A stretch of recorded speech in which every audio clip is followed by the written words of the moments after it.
How do I get my car fixed? Now that I've been through all that process of filing a claim and all, and I got my money, I got my claim money. How do I get my car fixed? Yeah, great question. So you're going to go to the body shop or repair center, and you're going to just have them fix the car, and then you'll use that check that you got to then pay the difference. Now, sometimes you'll find a great auto body shop that will do the repairs for less than what the insurance companies think the repairs will cost.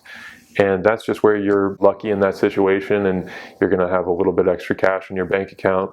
So those situations are great, and that does happen. Sometimes people will have cars stolen or motorcycles stolen, and you'll have a valuation on your car based on Kelley Blue Book, and they'll a lot of times just cut you a check for that Kelley Blue Book value, even though if you're going to sell it on Facebook Marketplace or Craigslist, you might not be able to get that full amount. And if you're going to trade it into a dealer, you definitely wouldn't get that amount. So that's kind of where insurance companies can be great if that type of situation does happen where somebody hits you and you get that claims check. Lucas Bergado here. Thanks for watching. For more information on how to feel financial freedom, please visit us at bankerwealth.com or give us a call at 619-230-5459. Thank you.